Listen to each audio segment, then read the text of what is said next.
한국무역보험공사 K쇼가 전해드리는 글로벌 뉴스 시간입니다. 오늘은 인도네시아 자카르타 지사로 가보겠습니다. 나원주 지사장님 나와 계시죠? 네, 안녕하세요. 한국무역보험공사 자카르타 지사장 나원주입니다. 네, 요즘 현지에서 가장 관심 있는 두 가지 소식을 준비하셨다고 들었습니다. 그중 수도 이전 소식부터 전해주실까요? 네, 잘 아시겠지만 인도네시아 수도는 이곳 자카르타인데요. 인도네시아 정부는 올해 10월부터 행정조직을 칼리만탄섬 동부 누산타라 지역으로 이전시키겠다는 계획을 밝히면서 본격적인 수도 이전의 첫 발을 내디뎠습니다. 네, 상당한 시간과 비용이 들어가는 등 수도 이전은 쉬운 일이 아닐 텐데요. 여러 불편을 감수하면서 수도를 이전하게 된 배경은 무엇일까요? 인도네시아의 경제 규모는 세계 16위에 해당합니다. 최근 경제가 급성장하면서 수도 자카르타는 극심한 대기 오염과 교통 체증 문제를 겪고 있습니다. 무엇보다 지구 온난화로 해수면이 상승하면서 지반 침하라는 문제에도 직면한 상태인데요. 이에 고심하던 인도네시아 정부는 2019년 칼리만탄섬 동부에 위치한 누산타라를 새로운 수도로 선정했고요. 재작년에는 관련법을 통과시키며 수도 이전에 속도를 내고 있습니다. 눈길을 끄는 건 인도네시아 정부가 수도 이전을 추진하면서 우리나라의 세종시를 벤치마킹했다는 점입니다.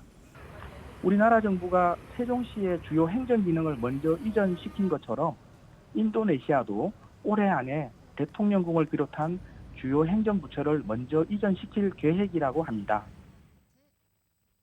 수도 이전 사업의 총 사업비는 약 40조 원인데 인도네시아 정부의 재정이 부족하기 때문에 이 중 80%인 32조 원은 PPP 등 민자 유치를 통해 조달할 예정입니다.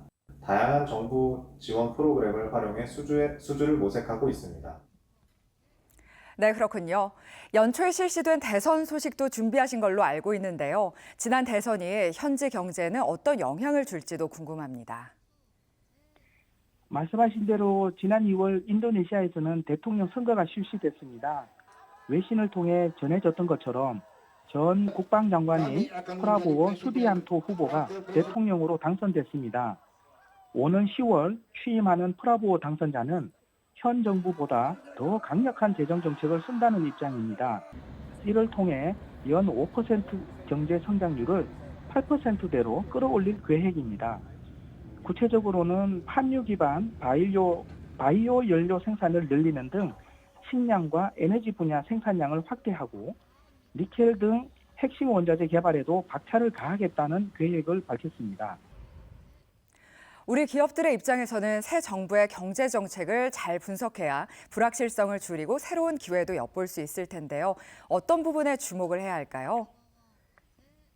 최근 인도네시아는 자국 산업을 적극 육성하겠다는 의지를 밝히면서 기존의 수입 규제를 강화해 왔습니다.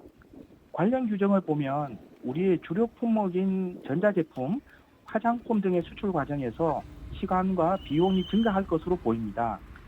원자재를 수입해 인도네시아 현지에서 완제품을 생산하는 우리 기업들에게도 영향이 있을 것으로 예상됩니다. 따라서 현지 진출 계획이 있는 우리 기업들은 인도네시아 내 새 정부의 무역 정책들을 면밀히 살피고 사전에 철저히 준비해야 할 것으로 보입니다. 최근 인도네시아 대통령령 등으로 산발적으로 수익 관련 제도들이 급거 변경되는 경우가 많아 우리 기업의 안정적인 경영 활동에 큰 변수로 작용되고 있습니다. 우리 수출 기업들은 무역보험공사, 한국무역협회 등 현지 진출기관의 관련 제도에 대한 정보 제공에 귀를 기울일 필요가 있겠습니다. 하지만 인도네시아는 인구 2억 8천만 명, 아세안 국가 중 최대 경제 규모를 자랑하는 귀해의 땅이죠. 최근 이곳에서는 K푸드와 K팝 같은 K 콘텐츠에 대한 관심이 커지고 있는 만큼 장기적으로는 관심을 갖고 사업 기회를 모색하면 좋을 것 같습니다. 저희 무역보험공사도 우리 기업의 해외 진출에 보탬이 될 수 있도록 최선을 다하겠습니다. 수도 이전과 대선 소식 한꺼번에 전해주시느라 고생 많으셨습니다. 자카르타 소식은 여기까지 듣겠습니다. 지사장님 고맙습니다. 네, 고맙습니다.